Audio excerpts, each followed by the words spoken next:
Bonjour! Maintenant, pour le troisième exemple, nous allons trouver l'air d'un solide décomposable mais concave, c'est-à-dire que c'est un solide qui comporte un trou à l'intérieur. Donc, nous avons un bon exemple ici d'un cube avec un trou cylindrique. Donc, il y a vraiment un espace à l'intérieur, un trou. Est-ce qu'il est possible de calculer l'air de ce solide décomposable? Oui. Il suffit de l'analyser un peu. Donc, ici, premièrement, on va modifier une petite chose. On va d'abord comprendre qu'il y a 4 faces carrées qui font le tour. Donc, une face ici, une face ici, une face ici et une face en dessous. 4 faces carrées. Ensuite, il y a 2 faces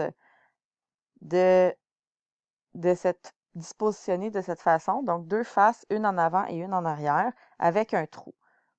Et finalement, à l'intérieur, il y a un cylindre, mais un cylindre qui n'a pas de base. Donc, simplement la face latérale d'un cylindre. Et c'est de cette façon que nous allons calculer l'air total de ce solide. Avant toute chose, nous savons qu'étant donné qu'il y a un cylindre, j'aurai besoin de trouver le rayon.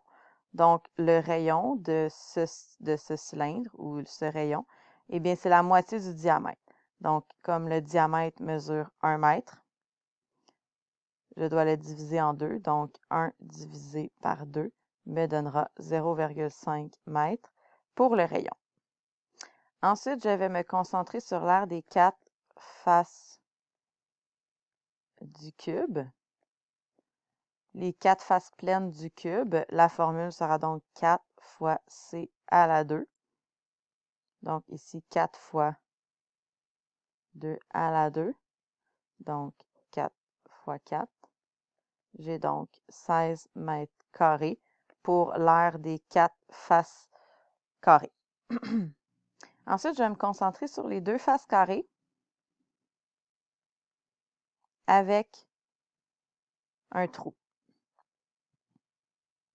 Donc, c'est différent parce que là, je dois enlever le cercle dans le disque dans mon carré. Donc, la formule sera la suivante. Alors, j'ai l'aire d'un carré auquel je dois enlever un cercle, mais je dois faire ça 2 fois. Donc, je dois faire 2 fois l'aire d'un carré moins l'aire du cercle. Donc, on répète, 2 fois l'aire du carré. Le carré mesure 2 mètres de côté, donc 2 à la 2.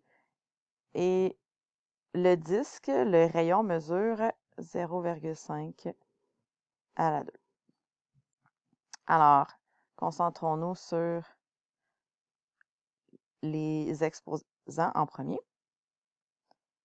Donc, j'ai 4 pour l'aire du carré et pi fois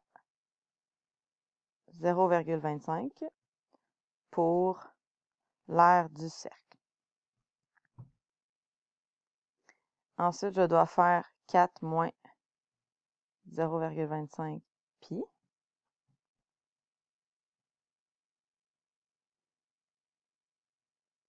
« 0,25 fois le nombre pi me donne environ 0,79. Donc, je garde ce nombre arrondi.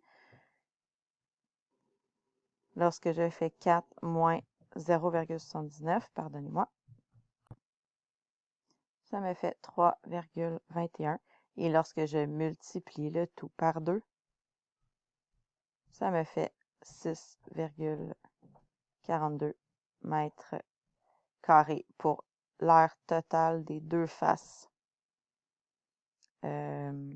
carrées avec un cercle à l'intérieur une fois le cercle enlevé. Pour terminer maintenant, je dois faire l'aire latérale du cylindre à l'intérieur du trou. Donc, seulement l'aire latérale et non les bases parce que les bases ne sont pas là. L'aire latérale du cylindre, selon la formule, c'est la circonférence fois la hauteur. Donc, pi r, 2 pi r fois h, 2 pi r h. Donc, j'ai 2 fois pi fois le rayon de 0,5 fois la hauteur ici qui mesure 2.